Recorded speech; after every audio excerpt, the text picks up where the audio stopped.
At the heart of today's global revival culture, the stadium gatherings, miracle schools, prophetic networks, and supernatural lifestyles, lies a name most have never heard: William Branham. Though long dead, Branham's legacy lives on in the doctrines, practices, and personalities that define the new Apostolic Reformation. From declarations and impartations to dominion theology and personal prophecy, the architecture of the NAR rests on ground Branham helped to lay. Yet beneath the signs and wonders lies a troubling question. What kind of foundation was actually built? Branham claimed to be a prophet sent by God, a man visited by angels, given supernatural power, and entrusted with the end-time message to the church.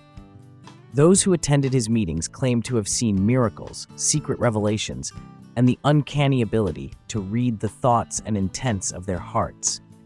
But behind the stage lights and testimonies, Branham's history tells another story, one of theological confusion, hidden affiliations, failed prophecies, and shifting public personas. His early ministry leaned heavily on oneness Pentecostals and fringe evangelists.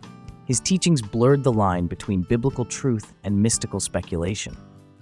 William Branham is not a forgotten figure. In fact, he is revered by many leaders in today's prophetic and apostolic movements and has even been given the title God's General. From Paul Cain and Rick Joyner to Bill Heyman and countless others, Branham is named as a spiritual father, a trailblazer of the supernatural, and a prototype for the modern prophet. His language, his stagecraft, and his theology have shaped the modern revival culture, from Kansas City to Reading. His imprint is unmistakable. But what happens when a movement builds its future on a man whose foundation was never stable to begin with? In the early 1940s, one of the most captivating acts on the revival circuit featured a curious pairing, a child preacher and a reluctant prophet. Little David Walker, a boy evangelist with a golden voice and emotional appeal, would stir the crowd with music and stage tricks such as levitation, making the audience believe his ministry was supernatural. Then, William Branham, soft-spoken, trembling, eyes low, would take the stage, claim visions from angels, and perform acts of supernatural insight. Crowds flocked to this emotionally charged spectacle, and soon Branham's name began to circulate in Pentecostal magazines and tent revival flyers across the Midwest and South. But the man sharing the stage with little David had far more obscure and deeply problematic origins. Before the revivals, Branham had served as a bishop in the Pentecostal Baptist Church of God, a fringe sect founded by Roy E. Davis, a convicted felon and known white supremacist who once held leadership in the Klan. When Davis was exposed and later imprisoned, Branham tried unsuccessfully to hold the sect together. He would later refer to this church split in his 1945 religious tract.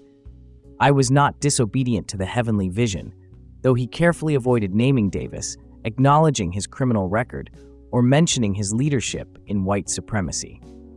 During this period, Branham began rebuilding his identity. The plain-speaking man who once aligned with Davis re-emerged with a carefully crafted persona, a humble Kentucky woodsman, poor and uneducated, raised without shoes, guided only by visions and divine encounters. Biographers and historians have since documented numerous inconsistencies in Branham's retelling of his early life.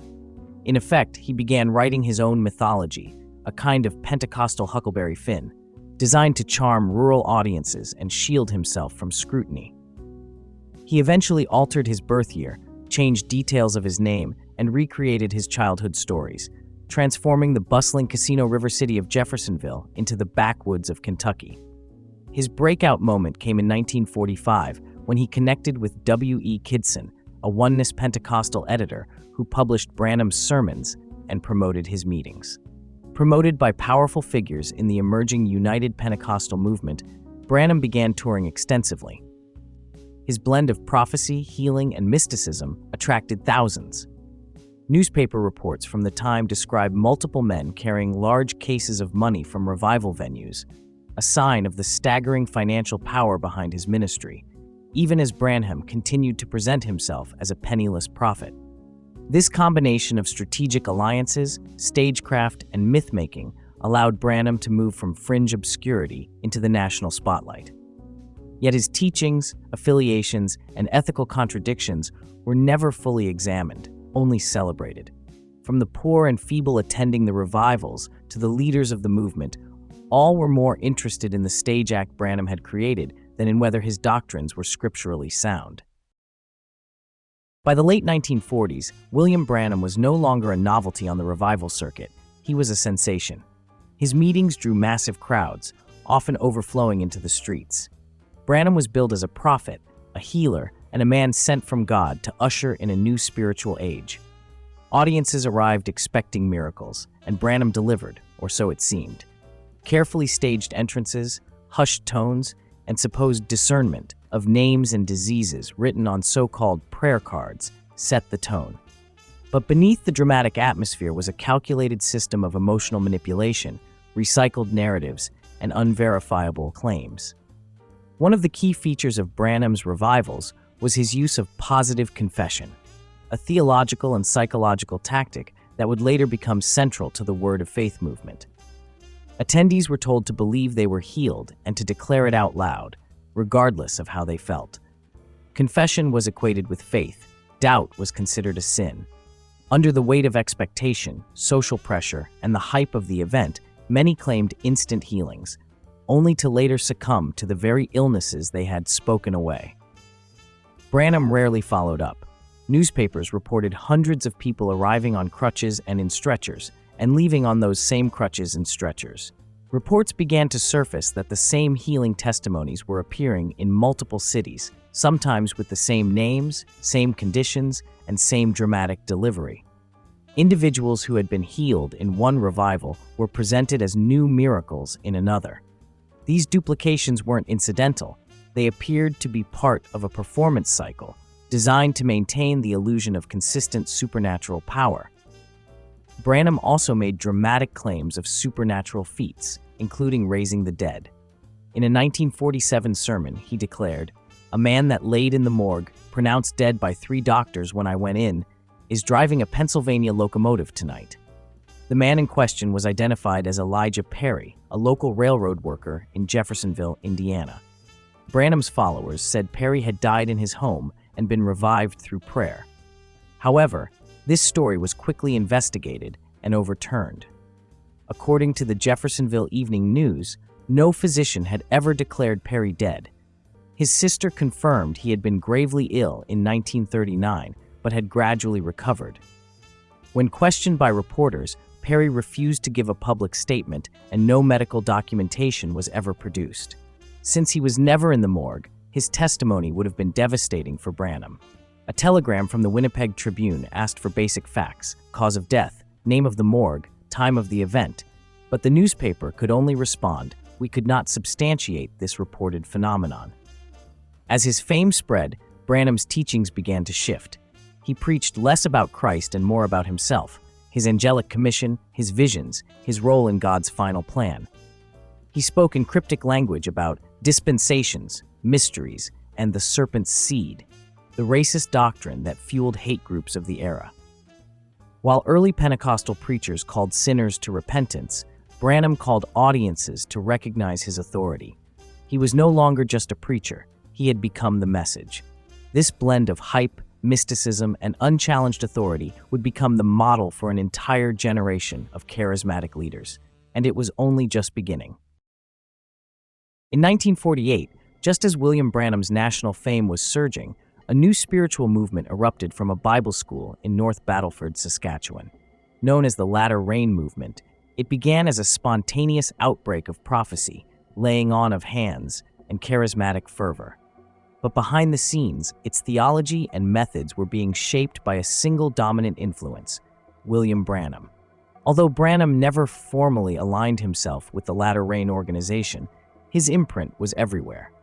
The movement adopted his practice of impartation through physical touch, his belief in ongoing prophetic revelation, and his vision of an end-time remnant who would demonstrate supernatural power before Christ's return. His concept of angelic visitations and personalized words of knowledge became standard fare in Latter Rain meetings. Even the idea of restoring apostles and prophets, a concept explicitly rejected by most traditional Pentecostal denominations, was lifted straight from Branham's stage theology. What began as parallel streams quickly merged. The Voice of Healing, a magazine and ministry network founded by Gordon Lindsay in 1948, was originally created for one purpose: to promote William Branham's ministry. In its very first issue, Lindsay stated that the publication existed to report on Branham's revivals and spread news of the supernatural outpouring associated with him. But as the healing revival gained momentum, the publication expanded to include other charismatic evangelists: Jack Coe, A. Allen, Oral Roberts, and many others, many of whom embraced variations of Branham's eschatology, impartation theology, and prophetic spectacle. For several years, the Voice of Healing served as the central platform uniting the healing revivalists with latter-rain leaders, forming a single prophetic current that spread across North America and into the developing world. Though the magazine eventually evolved beyond Branham, it never left his shadow. In the years that followed, the Voice of Healing would become the foundation for Christ for the Nations, one of the most influential institutions in modern charismatic education, ensuring that Branham's theological DNA would live on in the next generation of revivalists, missionaries, and supernatural ministries. Key figures in latter reign, including George Houghton, George Warnock, and Ern Baxter, who served as Branham's campaign manager, adapted Branham's scattered revelations into a systematic theology. Warnock's 1951 book, The Feast of Tabernacles, turned Branham's vague ideas about end-time glory into a full doctrine, that a perfected group of manifest sons of God would rise to global dominion before Christ's return as the so-called Joel's Army. Traditional Pentecostal denominations like the Assemblies of God quickly denounced latter-rain teachings as heretical. In 1949, they issued official statements rejecting the movement's emphasis on prophecy, impartations, and extra-biblical revelations. But by then, it was too late. Branham's theology had already been institutionalized, not through denominations, but through independent networks of apostles, prophets, and healing evangelists who believed they were birthing a new era. Branham never wore the latter-rain label, but his ideas powered the machine. He modeled the prophetic persona. Latter-rain gave it structure, language, and theological confidence. Together, they created a movement that would re-emerge decades later under a different name, the New Apostolic Reformation, but with the same DNA. As the healing revivals cooled in the late 1950s, a new concern gripped the charismatic world: how to maintain the supernatural momentum without losing doctrinal control. For many, the answer came not through revival tents, but through structures of authority and submission, discipleship, accountability, and spiritual covering. This next phase of charismatic development would carry Branham's influence into new organizational forms, TAS, particularly through the rise of apostolic networks. One of the key figures bridging these worlds was Ern Baxter, Branham's longtime campaign manager and public defender. For years, Baxter traveled alongside Branham, translating his mystical sermons into palatable theological language and helping manage his increasingly erratic schedule. Their partnership allowed Branham to gain credibility among a wider swath of revival leaders. Baxter would later go on to help pioneer the shepherding movement, bringing with him Branham's emphasis on prophetic authority, hierarchical order, and the perfecting of the saints. Meanwhile, one of Branham's most devoted admirers, T.L. Osborn, helped extend Branham's supernaturalism to the global stage. Known for his international crusades and polished delivery, Osborn became a key bridge between Branham's mystical ministry and the emerging prosperity gospel. But Osborn's devotion went far beyond admiration. He had fully embraced Branham's deity doctrine, the belief that Branham was not merely a prophet, but God veiled in human flesh as the most powerful manifestation of the Son of God. Shortly before his death, Branham declared that his manifestation as the Old Testament prophet Elijah was Jesus Christ for our day. At Branham's memorial service in 1966, held during a full Gospel Business Men's Fellowship International Convention, Osborn publicly declared this belief to a room filled with charismatic leaders. He did not speak in metaphor. Osborn said plainly that God came again in human flesh in Branham. What is most telling is not merely the statement, but the absence of public objection. No correction was issued, no clarification was demanded.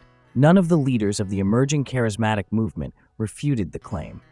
Among Branham's circle, The idea that he had been a divine vessel, even deity incarnate, had been quietly accepted or at least passively affirmed. This reverence became a template for future prophetic leaders. Branham had claimed divine visitation, altered his biography, contradicted himself regularly, and yet was treated as untouchable. His legacy was not just a theology of signs and wonders, it was the creation of a spiritual aristocracy immune to scrutiny. That legacy would live on in the rising apostolic and prophetic networks that emerged from movements like shepherding and the FGBMFI. The shepherding movement, led by Derek Prince, Bob Mumford, Charles Simpson, and Don Basham, introduced formal language for these dynamics: submission to authority, covering, and discipleship. But the blueprint was already there in Branham's ministry: his angelic commission, his stage-managed revelations, and his insistence that revelation trumped institutions. What Branham modeled, others formalized. These networks redefined authority in the charismatic world. No longer did accountability flow through denominational structures or shared doctrinal standards. It now flowed through relationships, revelation, and rank, from apostles to prophets, from prophets to the people. And it was built on the unspoken assumption that a new breed of leaders had emerged, anointed by God to govern the church with direct insight from heaven. Though William Branham is best known for prophecy and healing, one of his most enduring and dangerous theological innovations was his doctrine of the spoken word. For Branham, words were not merely expressive, they were creative. When uttered with faith, they could change reality itself. He told stories of speaking squirrels into existence and even commanding the dead to rise, not by prayer, but by verbal decree. These were not rare exceptions, but part of a growing theology. Faith-filled speech activated divine power. This doctrine became central to his healing revivals. Attendees were not only encouraged to believe for healing, they were told to confess it out loud, to declare themselves healed as proof of faith.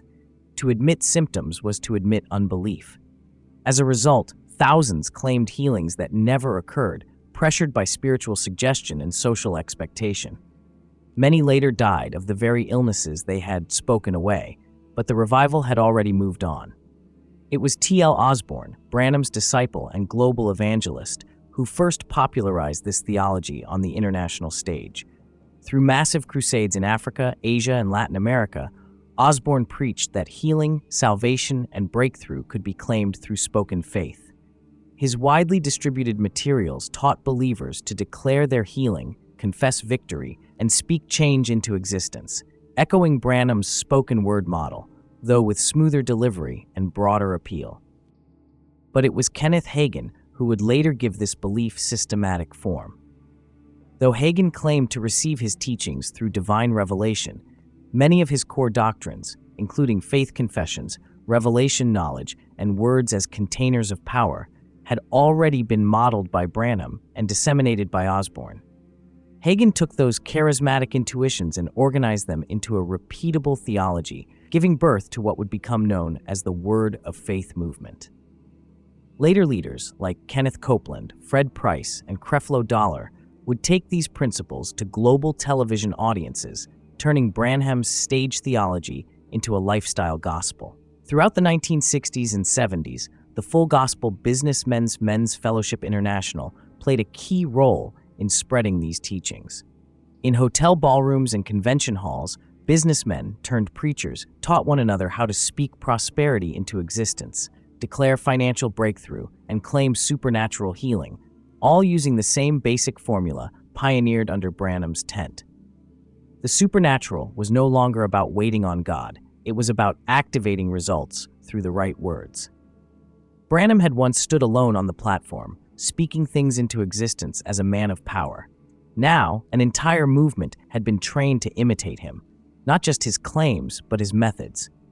The theology of dominion by declaration had arrived, and it wasn't going away. By the 1980s, William Branham's name had faded from public memory, but his ministry model, emotional spectacle, prophetic mystery, and supernatural power was quietly being reborn. A new movement, dubbed the Third Wave, began spreading through charismatic circles. No longer confined to revival tents, this iteration came through house churches, informal worship, and contemporary music. But while the packaging had changed, the DNA had not. At the heart of the third wave was the belief that God was restoring supernatural power to everyday believers, a message first modeled by Branham, now rebranded for a new generation. At the center of this movement was John Wimber, founder of the Vineyard Church. Originally mentored by Chuck Smith of Calvary Chapel, Wimber inherited more than church growth strategies. He absorbed Smith's early openness to latter-rain ideals, including the expectation of end-time revival, widespread supernatural healing, and personal prophetic guidance.